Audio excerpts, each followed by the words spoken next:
Welcome, everybody.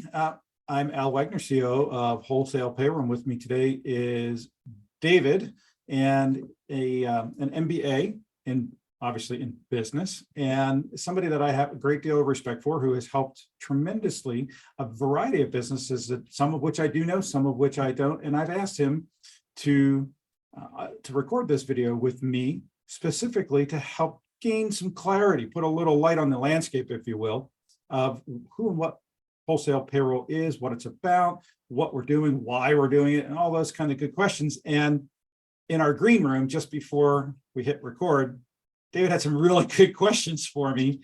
And I said, don't tell me anymore, because I want to be on the spot with David so that it's as if you're actually the one asking the questions. So with that, David, thank you. Great to be here. We totally did this impromptu. I asked you about 3 hours ago and you said, yeah, I'll get on that. So cool. I appreciate that very much. Sure thing. Nope. Glad to do that. Glad to do that. And so Al, I've known you for quite some time, and I know you've run an operation that's been very successful. Tell me about what you are doing now. I'm going to segue that into the green room question, which was the why am I doing what I'm doing right now? So I'll try to give you a short answer for a very long question, or a very long answer, because I can pontificate for quite some time. Having been a CPA from 94 to 2020, I got in the payroll space back in 2006. And that's a lot of the things that you and I have talked about over the last number of years, is issues related to payroll and some finance and accounting stuff. And a number of years ago, there was a major shift, and I had a choice to make. And you and I have never talked about this part. That choice was, do I stay in the payroll industry at all?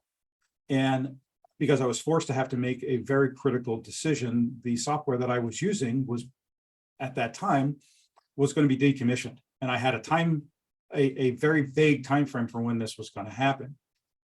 And after having spent nearly 15 years at that point building up a payroll business and servicing hundreds of customers across multiple states, I didn't feel it was the right ethical and moral thing to do to simply get out and leave those customers in the lurch, right? And so what could I do? I could find some other softwares. I could sell it to somebody else.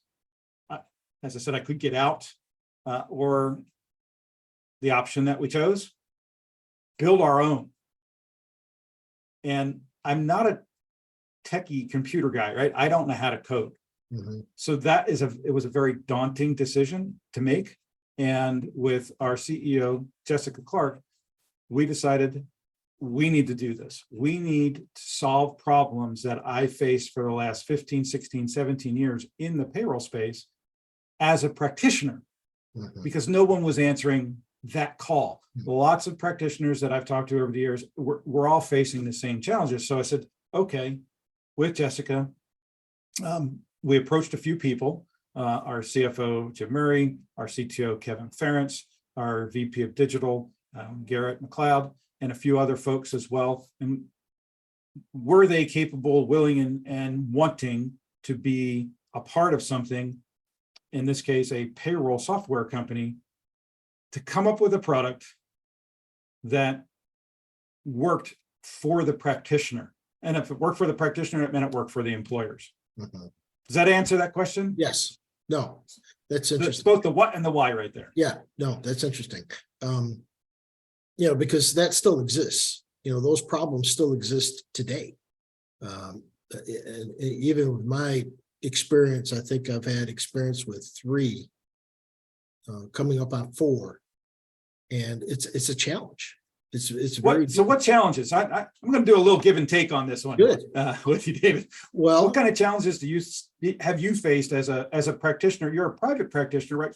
Being in the corporate world. Yeah. One is the flexibility of use. 2, ease of access to what I would consider simple information. Systems that don't talk to each other, or features that aren't available.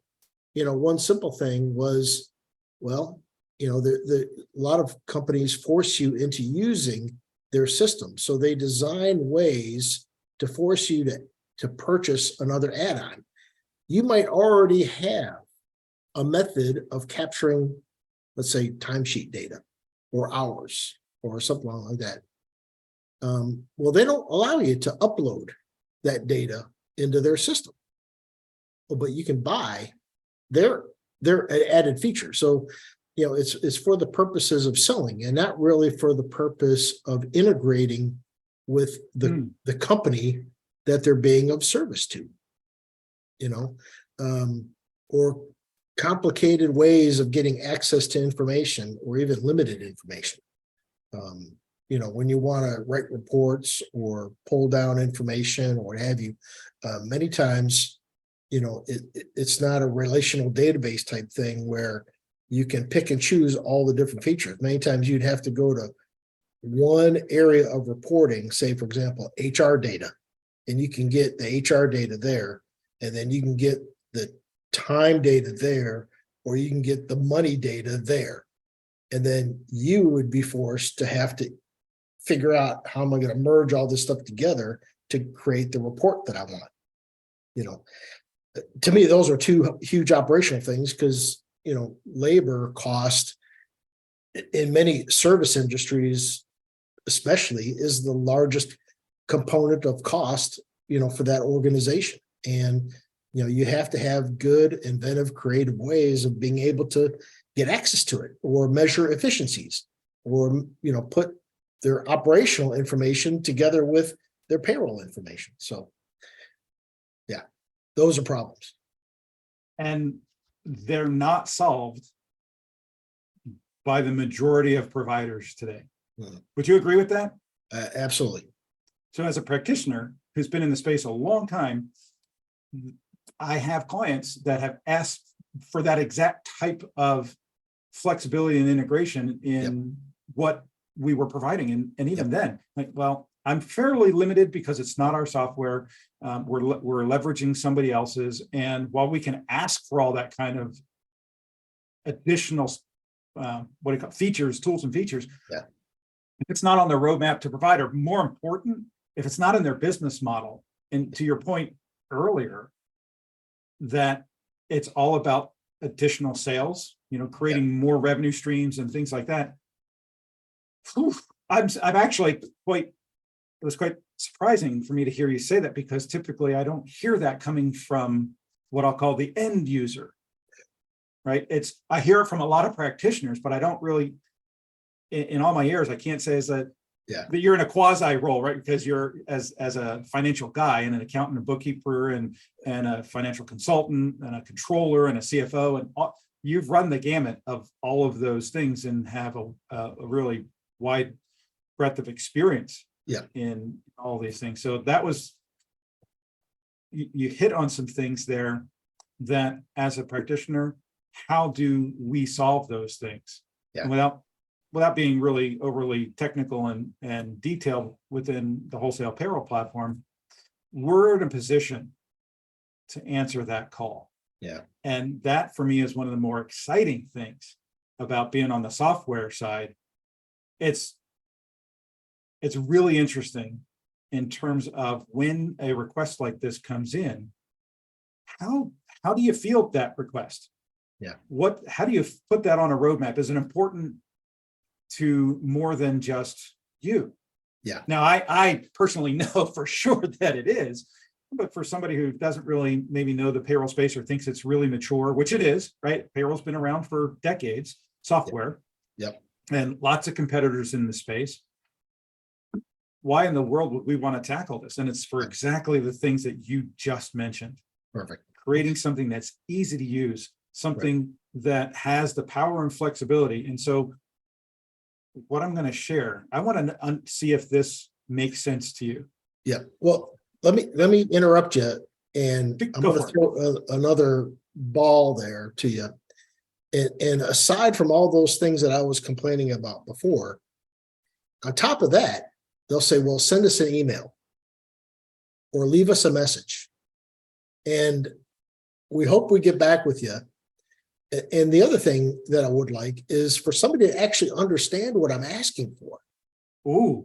because many times I'll have to repeat it.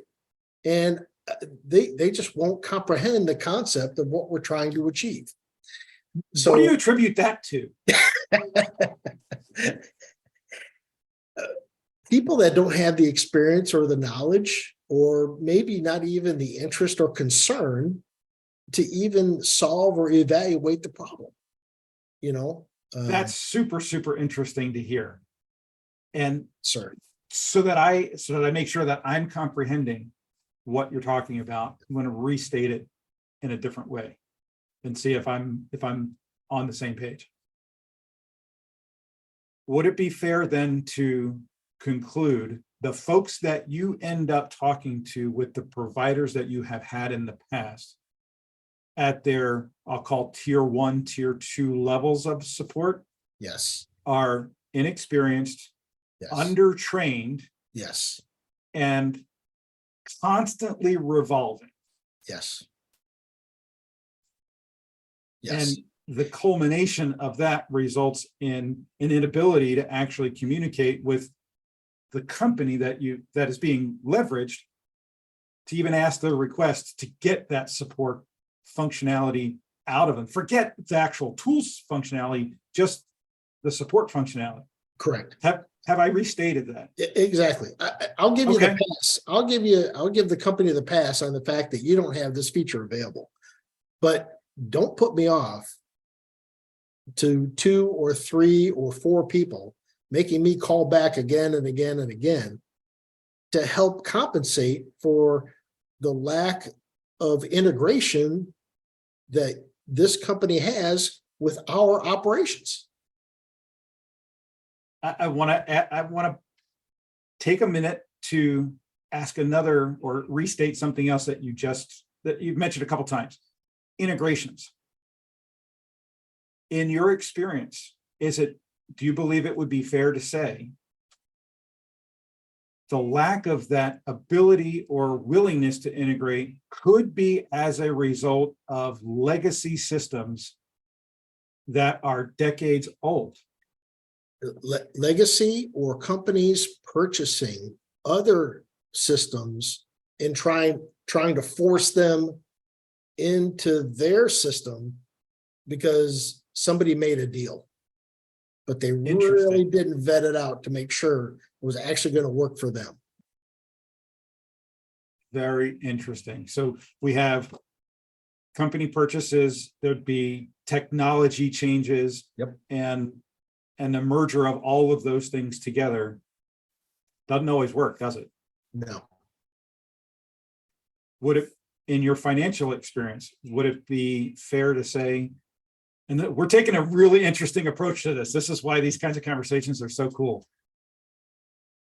Would you believe it's fair to say some of the more larger players are really in a position to not necessarily be able to reconstruct those legacy systems, and when they acquire these other, maybe with even newer technology, and they try to amalgamate them together, there's no amount of fire that can make that come together like refining gold?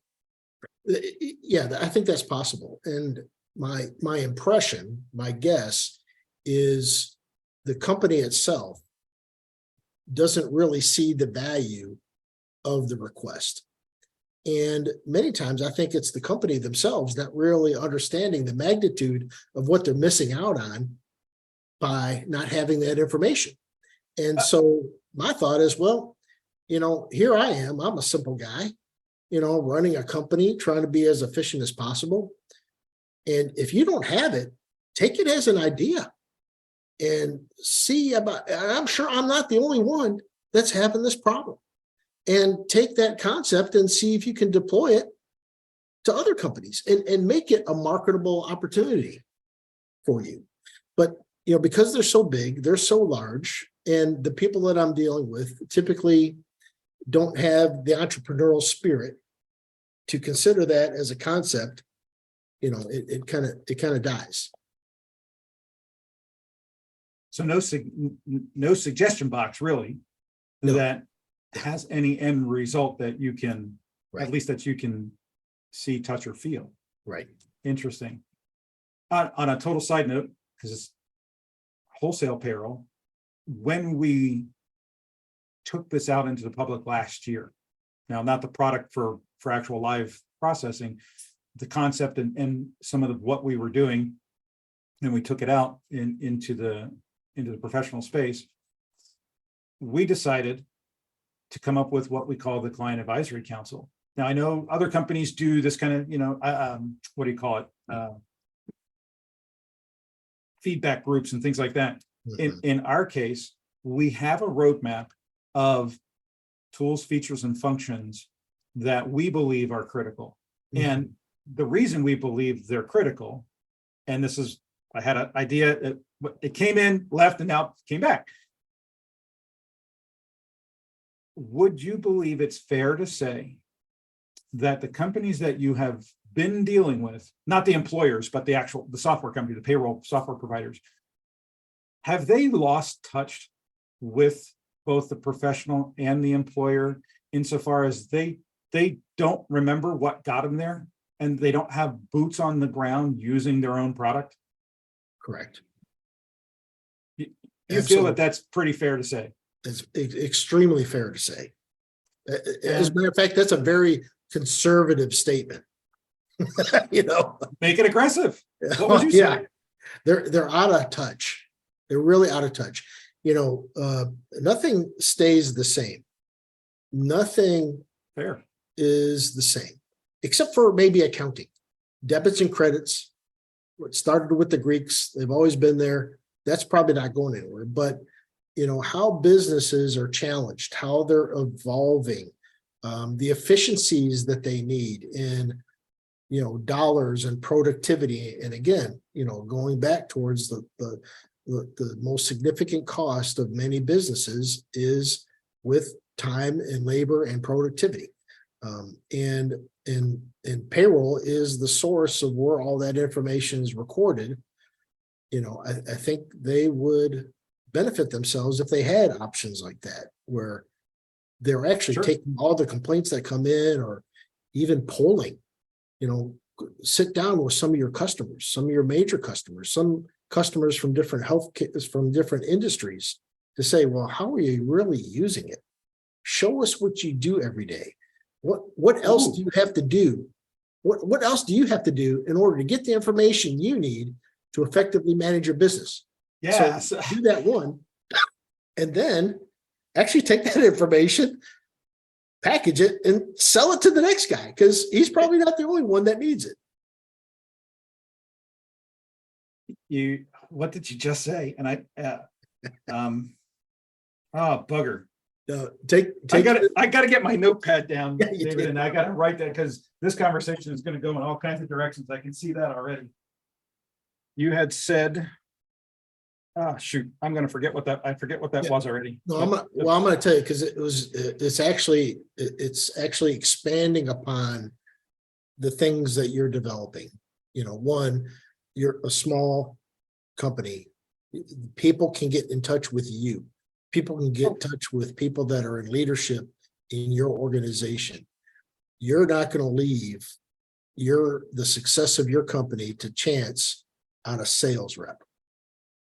And whenever I've had my experiences, I either get the sales rep that sold us the product, and that's my point of contact for any future outgoing work, or it's a call tree that I call into, and I get somebody, and I'm going to get different people of varying levels of experience. Now, if it's a small group, I might get maybe that same person if I call back 3 or 4 different times. But in your case, when you've got a small organization, be attentive to the customer, and then you have an actual advisory group of people that are set up to field these questions that come from employers. Okay. So, and not that you necessarily have to react to the question, but in the process of developing, whether it's healthcare, whether it's manufacturing, whether it's hospitality, or what have you, wherever you're in, we're all like kind of organizations. We all need the same or similar types of information. And you could easily take that advisory group and develop it into something else that would allow for a new feature within your company. So I remember what you said that I wanted to circle back on, which has to do with everything you just said too. Before I go there, because now I have it written down, so I'm not going to forget. Part of the why of what wholesale payroll represents and the reason, a reason of many. And it was we have a PhD consultant who's very much like you, actually, and really comes at things from as objective of a viewpoint and tries to take the subjective stuff and try to make it as objective as possible as well. And he made a comment, gosh, this is going back maybe a year and a half ago. And he said, the payroll industry in and of itself, the accounting industry, I want to ask you if this resonates with you. We're in what's known as a balanced feedback loop. And a balanced feedback loop is a system, and it can be in anything, where we're used to doing something a certain way, and those that provide the solutions to the things that we're doing continue to provide the same things over and over again, creating that loop, and it's balanced because we keep doing the same thing. And we don't expect to see much innovation. We don't really expect to see improvement or change in what we're doing. Here's our debits and credits. Here's our financial software. Here's the reports that we're going to get out of the box. And that whole thing just stays the same year after year after year, decade after decade. Does that resonate with you? It does. Are you familiar with the show Game of Thrones? A little bit. A little bit. Okay. The main protagonist in that is, well, one of the main protagonists is the young girl who becomes the dragon queen and all that stuff, right? You're familiar with at least that part? Yes. Yeah. Okay. And do you know one of her titles is called the Breaker of Chains? No, I didn't. Does that ring a bell? Okay. In the show, that's part of her title. And I'm a big Game of Thrones fan. So it's Jess. And we consider ourselves the breaker of chains of that balanced feedback loop, because it's awful to be stuck in it. And I share all of that for two reasons. One, the client advisory council that I touched on and that we're talking about, particularly for suggestions of improvements, product features, removal of features or tools that don't make sense, controlling iteration is really going to be left to our client advisory council. So we have our roadmap of things that we're going to do and what we're going to use to launch with and what we're going to do over the next, what looks like the next 12 to 18 months of product improvement, integration opportunities, things like that. And while it is important to us, perhaps it's not important to them.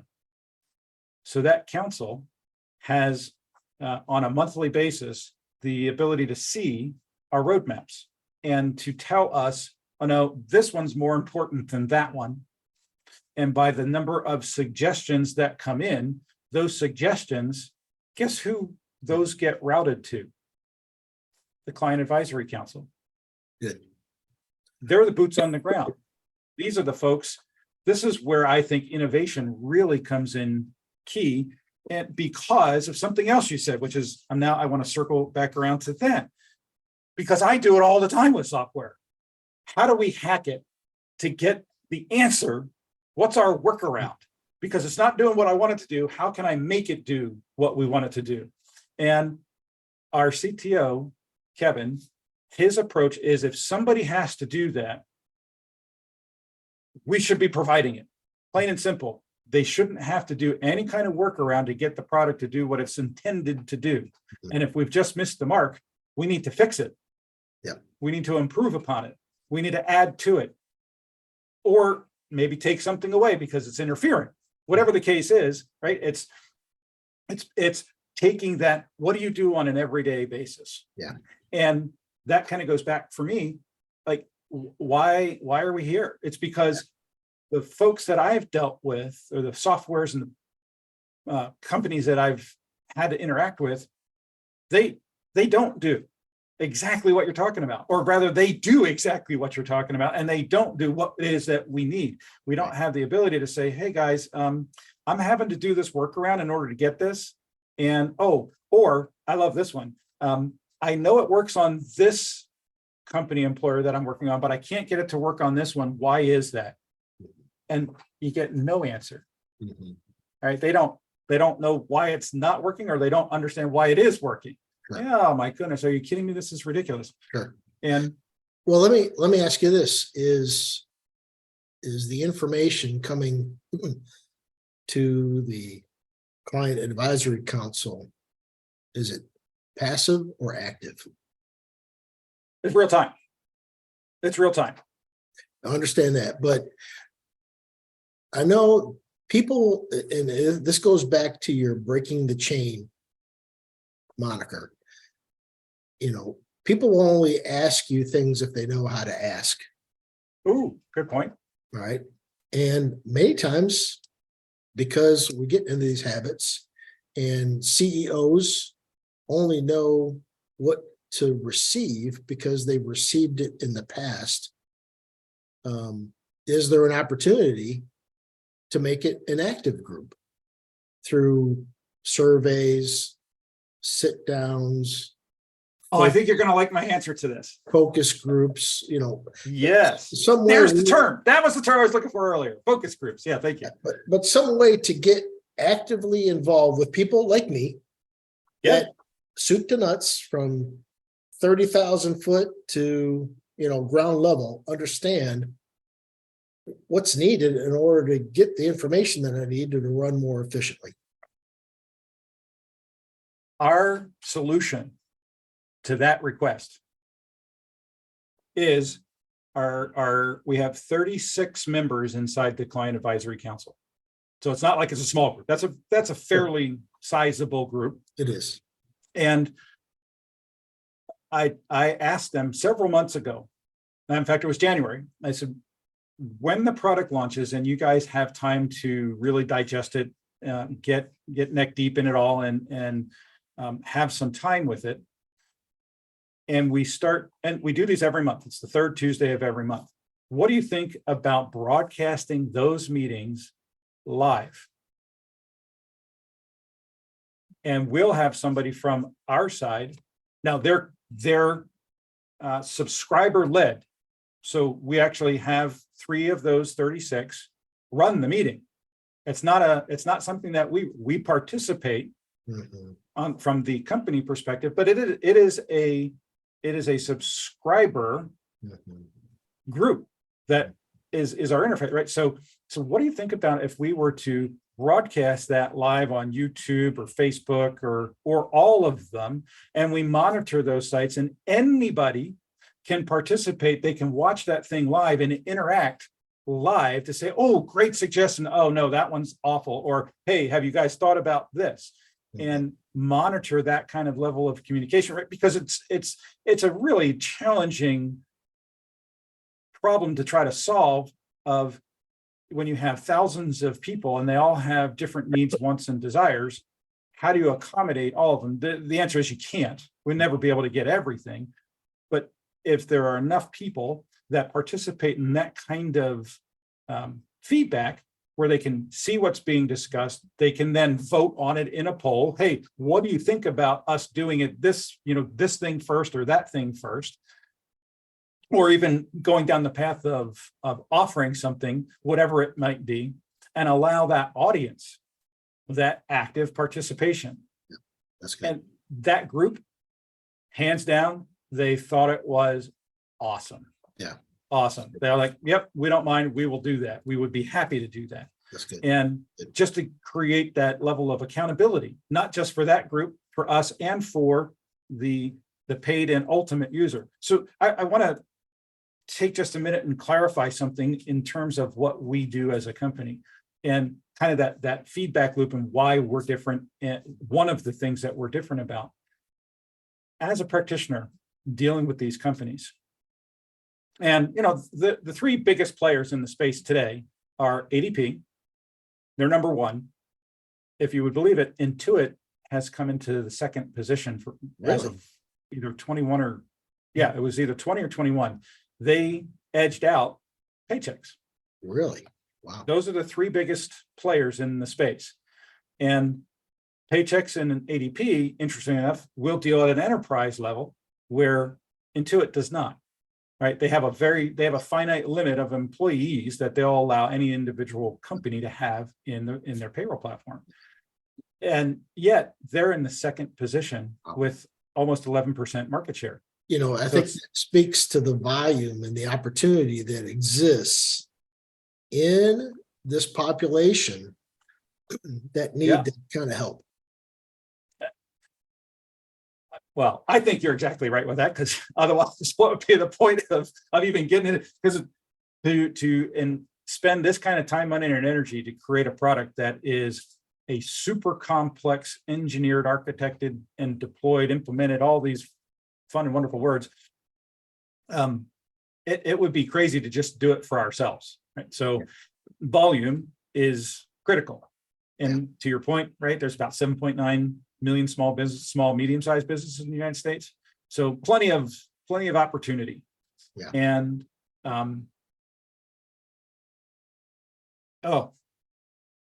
that's it. That's so our competition, the folks that we just talked about. And in the space that you've been in over the course of your career, I'm curious whether or not you've ever had this happen. We as a professional base have referred and built these businesses really to a large degree for these companies because we refer them, right? As an accountant, a bookkeeper, enrolled agent, tax preparer, CPA, we tell our clients, hey, go use this, that, or the other thing, because we're familiar with it, or it's a good product, good service, whatever the case is. And over the course of time, these companies have taken a completely different approach to how that's happened. And it's no longer the professional that's providing the business. They now go direct and compete against the professional in offering these services, and not just that direct service, but other verticals as well, right? They get into insurance and banking and retirement benefits and all of the tentacles that payroll does touch. These guys now, they offer something, and they're continually soliciting. What happens to an organization that does that? Well, in general, would you agree that they have to create a fairly immense support structure? Yep. And in doing that, they have to account for the lowest common denominator. Yep. Which is the person at whatever age, at whatever skill level, that it says, oh, I'm going to open up my own business, but I don't know a thing about finance, accounting, payroll, tax, nothing. And I don't want to learn it, but I want to do it on my own because I got to save the money or whatever the case is. And so you have to create a support structure that helps that particular individual. So wholesale payroll, Dave, has taken a completely different approach. Of the 500, they're about 520 so-ish competitors. I can't tell you that there might be more than a dozen, and those solutions are unique in them of themselves, that don't support what is ultimately the end user, which is the small business. Right? So the end user of payroll is the guy or gal sitting back, entering the time for either themselves or their employees or whatever, contractors and such. In wholesale payroll's case, we only sell the product to an actual practitioner, somebody who's in the space. Because to something you said earlier, when you need to get help, is it easier to call me, the guy who's your resource, or the software company who's selling thousands of units, tens of thousands of units all across the country and or world? Who is the best resource for you to contact? Exactly. It's likely going to be me, right? Exactly. As the local practitioner to you. Exactly. Well, that's the approach that wholesale payroll took. We don't sell to the directly to the company. that has the employees. We sell our product to the professional who that company is going to call in the first place. Yeah. So what does that mean for us as an organization? One, we keep extremely streamlined, but it also means from a product perspective, we have to be robust, flexible, and powerful with speed. Mhm. Think about that, Mhm. right? So we approach all of this the data is agnostic to us. The verticals, some of the things that you talked about, like time clocks, and even I'll go to point of sale systems for the other gentleman that we were talking about in the restaurant space.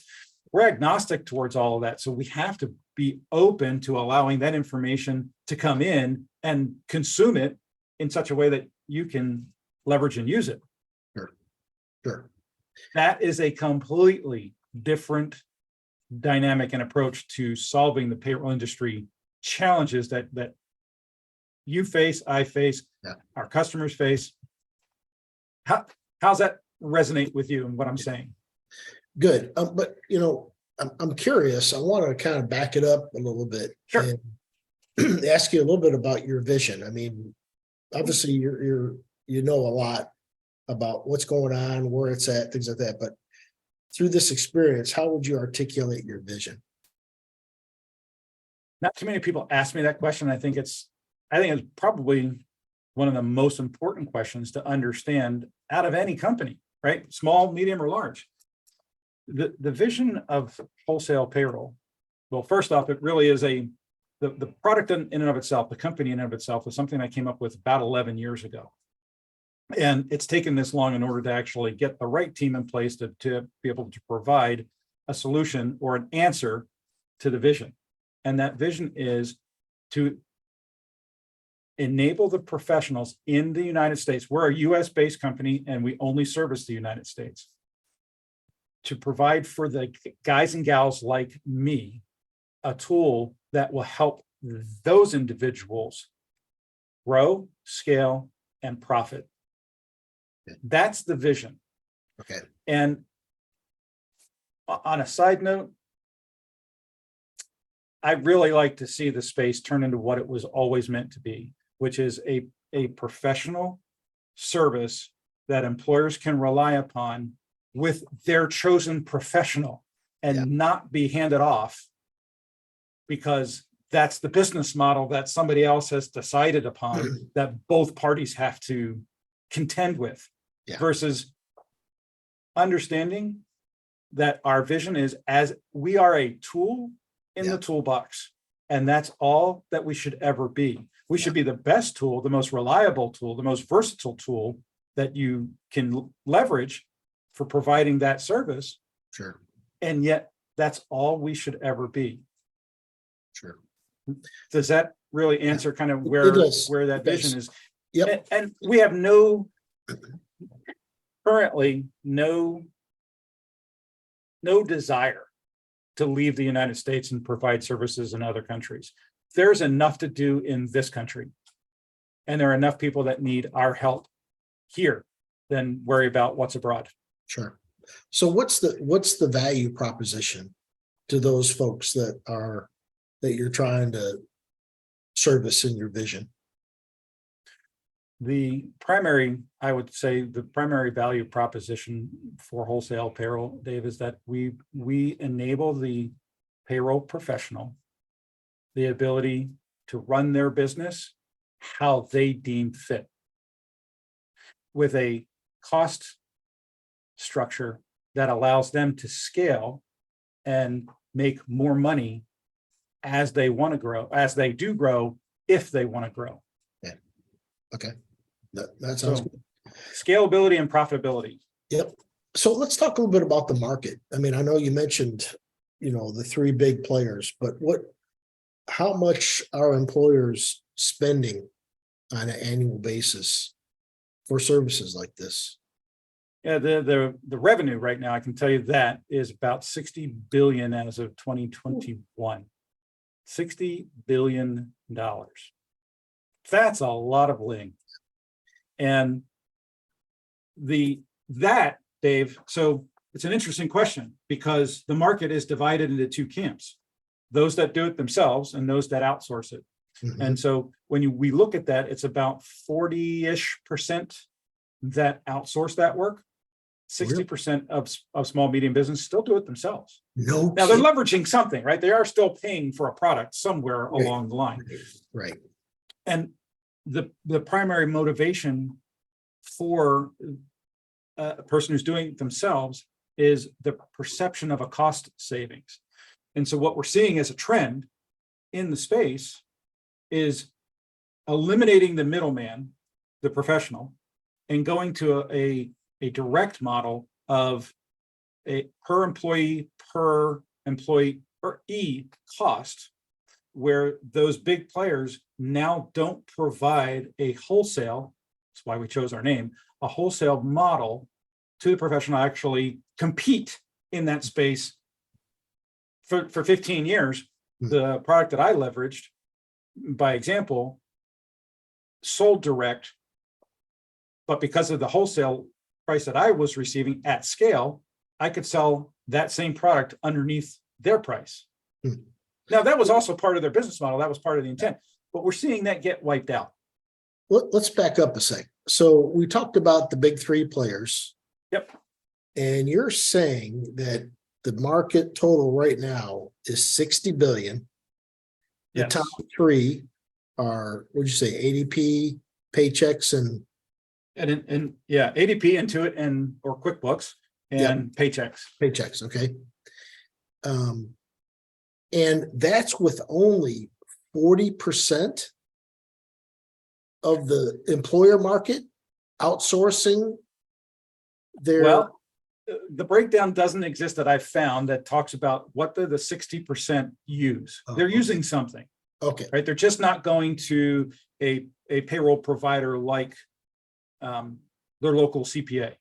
Right. They're not having somebody else actually do that for them. They're keeping it internal, and they're leveraging, most likely, probably QuickBooks. Most likely. Okay. All right. But they don't have what it means is they don't have somebody that they can call. Yeah. Other than the software company they're getting that from. Yeah. Well, it sounds like to me you got two huge opportunities. One, and I've been associated with two of the three that you're speaking about personally. And so 60 billion and there's a 60% opportunity, to increase that. So it sounds pretty significant to me, And so let's talk about, there's a kind of an elephant in the room when we talk about that too. With a $60 billion a year industry, and you have three dominant players, as I'm looking at the numbers, they represent roughly 35% of the entirety of the providing software space. Yeah. Okay. So we're talking about 65% is everybody else. Wow. Where oh shoot. Thought went in, thought went out. What you had asked me? Oh, opportunity. Yeah. And the 60% and the 40% of employers and what they're doing. Oh, and so the approach and the elephant in the room is it becomes marketing and branding. And how do you get in front of those people? Mm-hmm. I'm not a real big believer in recreating the wheel. How did they do it? They went to the professionals in the space and said, hey, check out our software, recommend it to your clients, send us your business, because we know you don't want to do it. And when's the last time you actually tried to do payroll by hand using the IRS tables and calculation methods, right? Could you? Sure. Yeah. You could, I could, we know we could. Sure. What a pain in the butt that would be. Right.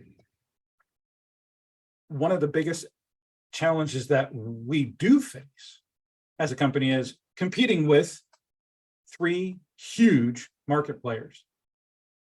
However, I believe, and our experience in the last 18 months is showing clearly the dissatisfaction in the space. So to reach out to a very, very targeted market is extremely easy. And one of those players makes it very easy for us to do it. Sure. And the level of disenfranchised,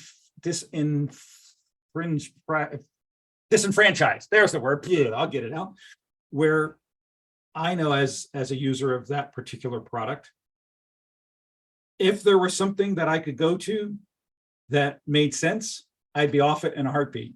And I can't wait to get off that once, well, actually in this week. So it's very exciting. We're in exciting times. Capturing market share becomes the real interesting opportunity, I think, for wholesale payroll. And I don't know if you were going to head that direction in asking that question, but I'm going to go there. Well, yeah, With this answer is,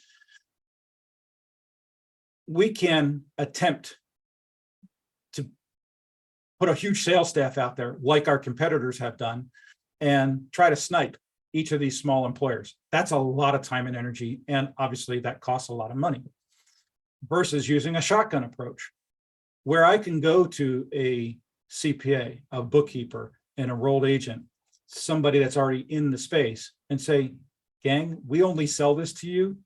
We only succeed if you succeed. So we've created a business model for you that you can actually make a nice profit and compete against these other bigger players and outperform them like nobody can imagine. But I would tell you that's a pretty smart marketing strategy. absolutely. I'm biased, obviously. What do you think? Well, I think it's good because I think your key factor is you don't have to recreate the relationship. You know, whenever you're out there trying to sell something, you know, the biggest hurdle you have is the relationship hurdle. And by using existing practitioners, they already have the relationship. And a lot of those relationships are longstanding. We're talking about Yes, years. they are. You know, because many people don't want to make that change. You know, they don't want to change their CPA. They don't want to change their lawyer. And they don't want to change their doctor because those are very intimate relationships. You know, that. Let me ask you a question on that, because you're right. Accountants, lawyers, doctors, people don't change usually until they have to, because that professional is right. There's three reasons. They're either new to the environment and they have to find somebody, so they get a referral.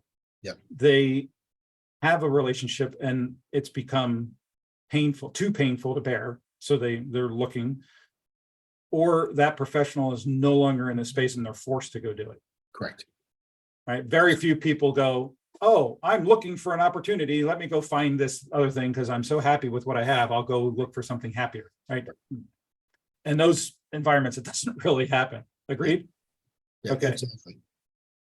In payroll specifically, Dave, in your experience, what do you think is take money aside, put that on the shelf. What would be your biggest hang up or biggest challenge or the biggest roadblock to say, we're not going to switch from this, even though this is painful and I'm not happy with it, I'm not going to switch over here because why? What would be that one thing that would kind of surface, or maybe the first two things that come to mind as to why I'm not going to switch? The success of making the conversion. Thank you. Okay. I was hoping you'd say that first. There it is. Migration, right? Migration. What a pain in the butt. Exactly. In your experience, what happens when you do those migrations in payroll? It's a disaster. Why? What happens? Just simple things like the data, the tax ID numbers, people's social security numbers. I mean, one, you have a lot of exposure of information, bank account information, social security numbers, birth dates, names, addresses. I mean, you have, all the intimate details, of, between 5 and 5,000 people that you're responsible for, but making sure that it's accurate and it gets to the right buckets. I had a conversation with somebody in town a couple of weeks ago, and it dealt with one of the companies that you named. And they just wanted to take all their payroll from one tax ID number and split it based on different enterprises that they had going on. It was Couldn't do it. Couldn't do They it. probably couldn't get it Messed done. it up. And let me ask you this question. When you have looked at that problem of converting, were you ever able to actually maintain the history that existed in the previous system? No, Would you determine that to be a fairly significant problem? very significant. Why is it a problem? Well, because you have to keep it for IRS purposes. One, you have to have, and things happen, things change, mistakes are made, and you need to be able to go back effectively and be able to recapture that. So what does that mean to you? Because that's an interesting phrase you just used, to be able to go back effectively. What do you mean by that? Effectively means I don't want to have to flip through. I don't want to have to call the storage facility and have them flip through boxes of paper to find the one document that may be clipped or stapled or stuck to another document that they couldn't find. So then I got to do it myself in order to get it. But those things have happened to me in the past. And, Sure. We live in an electronic age. It should be, easily accessible, easily identifiable. So can I address that? Sure. I'm going to address it from two perspectives. I would love to, because I've had that experience myself personally. Anybody that's ever run payroll and switched a payroll enterprise software or any kind of software has had this issue. And on one hand, you have the software provider who views that customer's data as their data, not the customer's data. Right. It's not your information, it's our information. Yeah. So we have a perspective of ownership that should not exist, yet it does. And for people who aren't in this space, this is a major issue. Yeah. And when you go to leave, you can only leave in a way in which they dictate you can take your information. And most times, if you're lucky, you can get it in an Excel file. You generally never get it in a CSV file format that's consumable elsewhere, right? It's in some kind of Excel file where it's formatted to look really pretty, but it's really highly unusable. Yes. To look back on. Agreed? Agree. Okay. Thank you. Because I agree. you're just validating some more stuff for everybody who's going to watch this, and certainly for me, because or it's limited. Or it's limited. Or you don't get the whole picture. You Right. get what they want to give you. And many times it's because their systems don't have the capability of archiving the information in a way that ends up being useful for you when you go to do that migration. So it's their cost cutting procedures that ends up affecting you in the long run when you try to do something like that. So let me approach from the other angle. It's our position, and it's fundamental to what we do as a company, as a software provider of payroll. That information of the past is so valuable to the enterprise, not to us, to the employer of whatever size is. And I like to use this. There's a couple examples in Florida, which is where our corporate headquarters are, that really resonate with people here. And that's the Gulf oil spill, Deepwater Horizon, when that occurred. And anybody in the Gulf will understand this in just a second. And of course, everybody in the country experienced COVID and the ERTC and the EIDL, application and loan and credit process. In those examples, anybody that had switched a payroll company during those times did not have the ease of finding the information necessary to complete applications. They couldn't just run reports.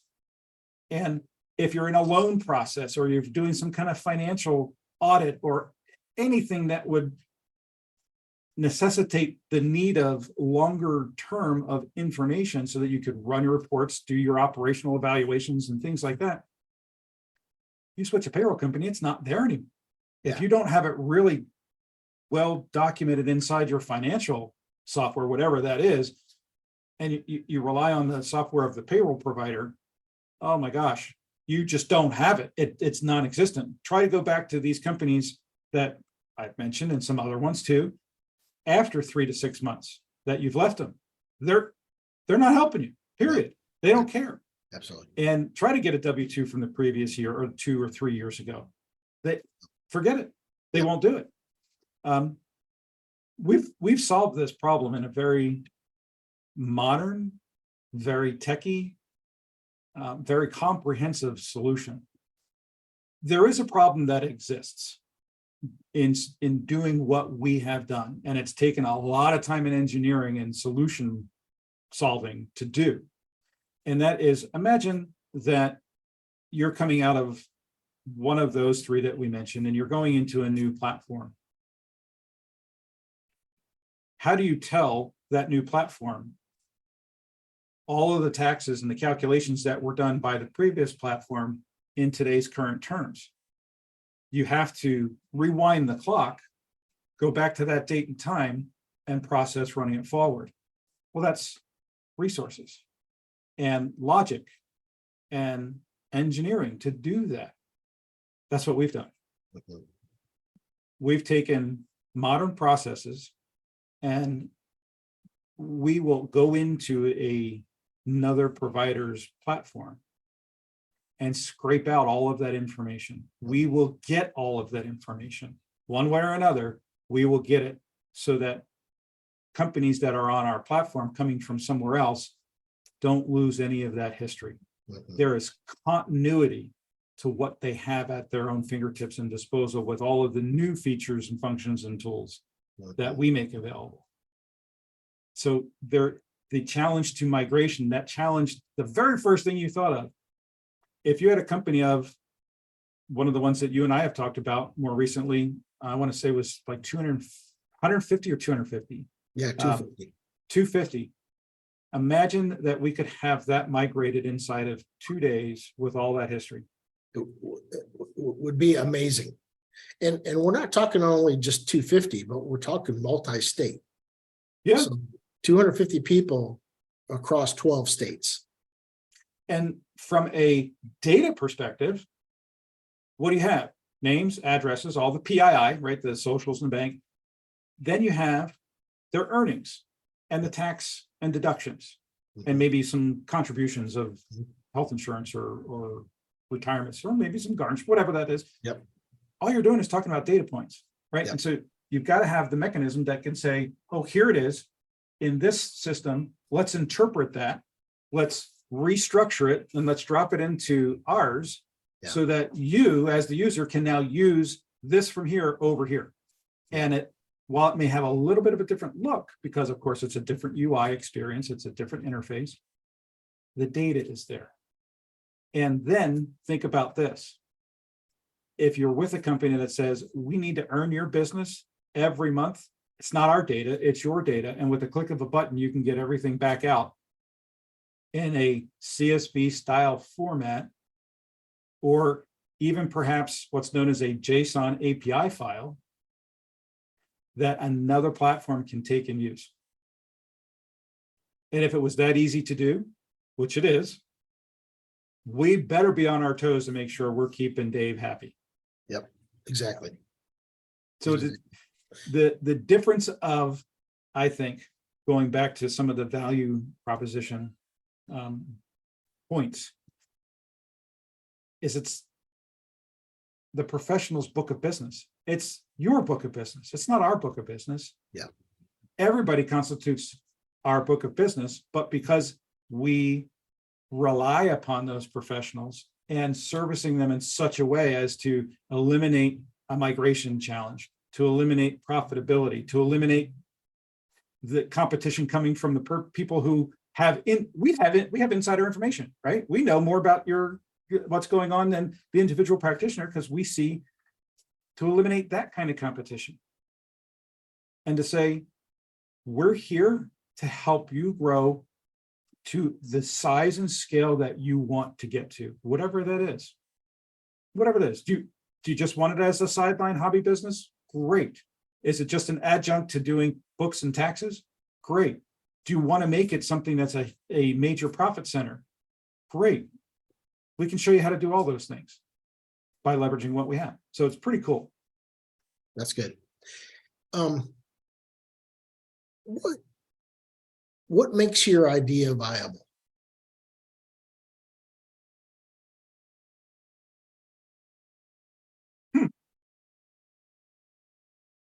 Well, my gut reaction was, well, everybody's already doing it.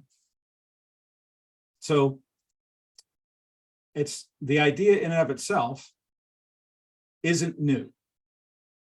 Our approach to delivering the way that idea has traditionally been done is new.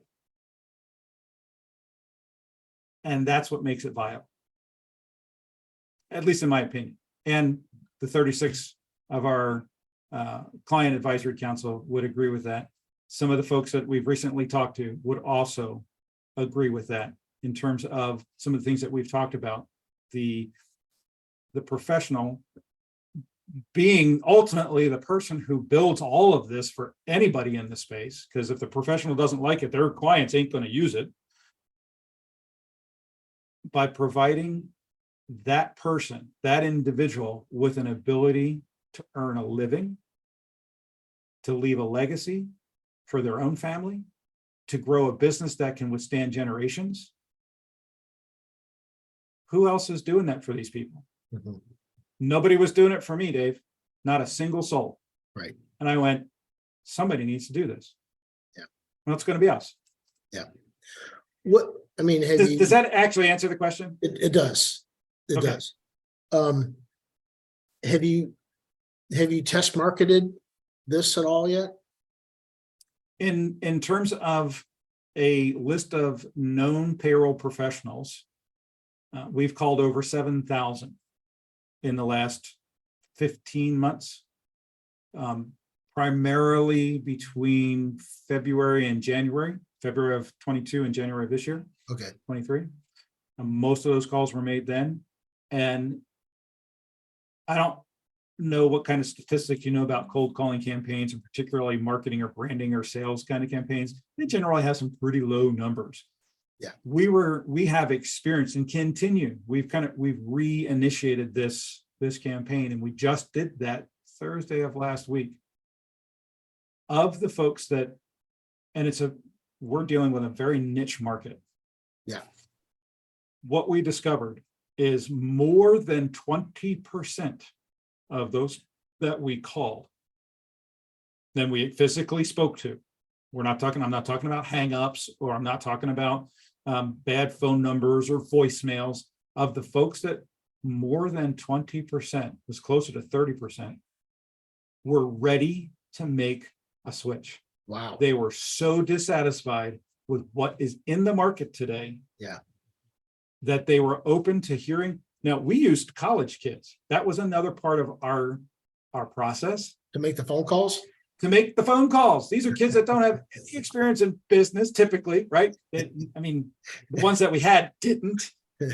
Their parents may have, and they may have seen it, but they didn't have their own personal experience. They all had jobs, of course. Well, they knew nothing about the space. The other thing with college kids is they don't know how to address an objection.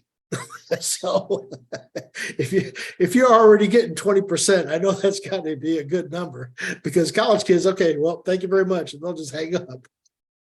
And to your point, you're exactly right. And we encouraged them to do that. We were not looking to, we didn't have anything to sell. Yeah, right. As this was going along, all we wanted people to do was go check out the site and say, we'd like to schedule a demo. Yeah. Nothing to sell you. Would you be interested in looking at a new product that's designed for and by accountants? Yeah. Yeah. Yeah. It's kind of like what this says here in my screen.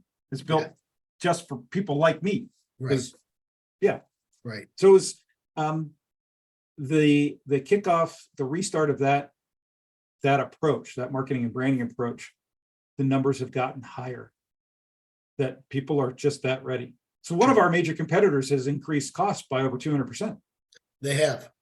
Yeah. I know 3 of them that I was associated with, geez, in the past year have all had dramatic price increases. And so it's an interesting trend in what's going on in the market with these bigger players. I believe what's happening is the outsourcing of the professional industry in the United States to other countries by these software companies who recognized the differential. I think it's a bunch of statistical analysts, the logistic, not legit, actuaries. Gosh, Actuaries. Actuaries sitting back going, okay, we know we're going to lose a certain number of people by making these decisions. However, we're going to gain a lot more by doing this. And what I have definitely felt and seen, and so have my peers, companies are hiring fairly well-educated and definitely well-educated professionals that could obtain licenses in the United States out of India, Philippines, primarily those two countries, and they can pay them a lot less money per hour and force my peers in the States out of business because they price their product in such a way as to say, well, you can do this and then you have to have somebody else help you. And now you're being charged American rates, or we're just going to put you into this one. Yeah, it's significantly, it's costly, but you have all this help. Yeah, your help is good luck. They're educated. They know the material, but you have language and cultural barriers that I find to be extremely challenging, particularly when you're dealing with something as sensitive as payroll. And it's super frustrating when you have to explain yourself 5 and 6 times to try to get something done, when in theory, you know exactly what you need done. Why doesn't the software allow you to do it? Sure. Because the software does it. You just have to make a phone call or a chat or something or an email and say, hey, I need this change made. So you know that the software can handle it and do it. They just don't let you do it. Have you tested this? Oh, yes. It's been heavily tested, and to the tune of thousands of transactions monitored and viewed. We did do a soft launch and I don't, gosh, I think the last time we spoke about the challenge that you were facing for that customer of yours, I had anticipated being ready to help you within a matter of days or weeks. And we did a really large soft launch, and it uncovered some issues. Yeah.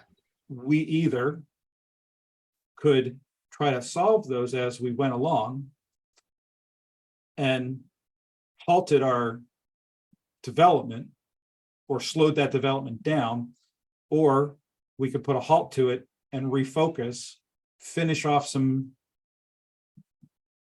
what really ended up being some pretty critical development pieces. And that's the direction that we ended up taking, is we halted that and said, okay, we're not going to bring all these folks on.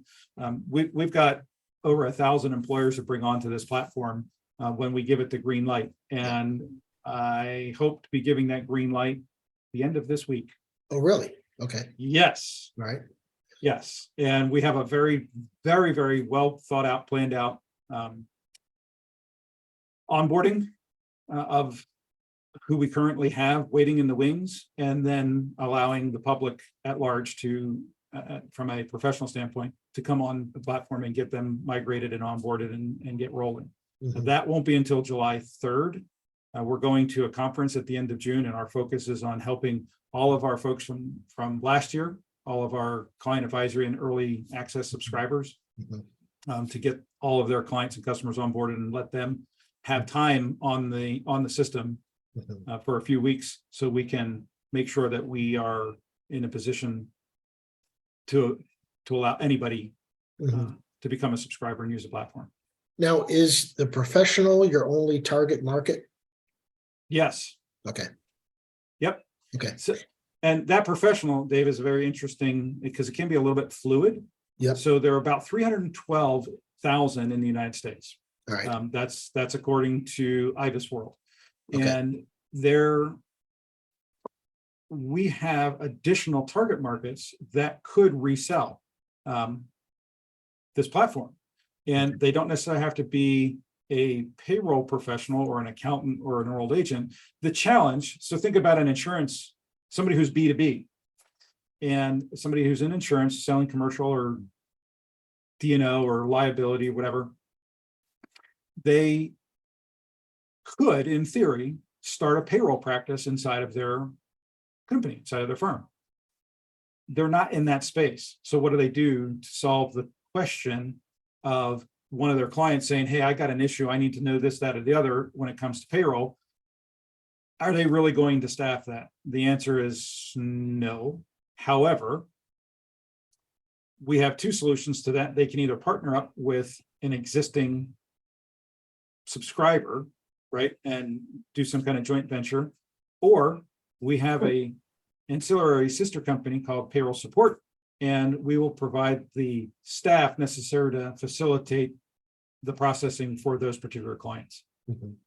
What's your marketing strategy like for those practitioners?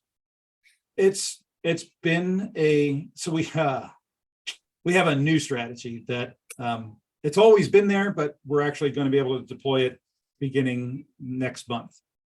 But the strategy is to go directly to the CPAs, the enrolled agents, the bookkeepers, the payroll professionals through social media, through direct calls, through mailings, through social events, being part of podcasts and webinars, and going to, and there are at least 2 conferences a year.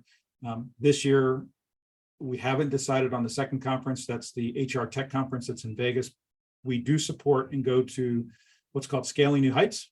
And we do that. We went last year. We're going again this year. We don't anticipate not ever going there, right? We'll always go to this one as long as they're going to host it. And they do that in different parts of the country. This year, it'll be in St. Louis.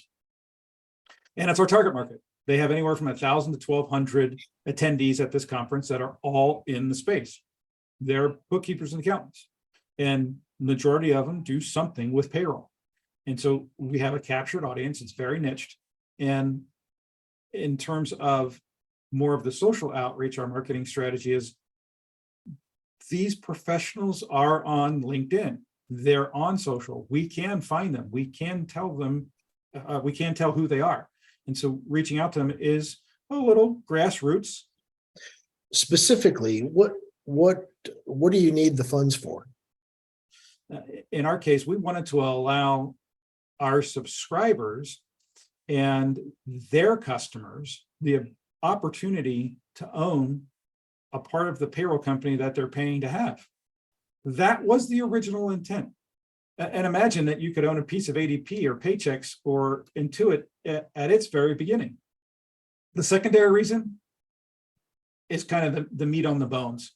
We do need to expand our staff. We would like to be able to hit our roadmap items faster.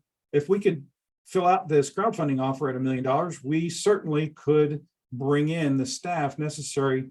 We would bring that staff in now. So we would supercharge our development by adding that staff. That's the majority of all of this is for staffing needs. That we have some additional licensing requirements, and those licensing requirements are a little bit on the costly side. So we'll leverage some of the crowdfunding to supplement that. Okay.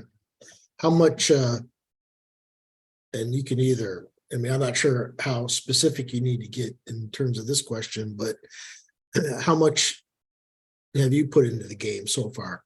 If they go to the crowdfunding page through ChainRaise, there is a audited financial. So you'll see the equity in there. You'll see what's been put in as of 2022. Gotcha. So I have to defer that question to the documents that actually are publicly allowed to exist. Okay. That's good. And be seen. That's good. Yeah. Well, that's a lot. There's so much that's going on. It's so cool. I appreciate the impromptu-ness of you jumping on here and having this discussion. Yeah. And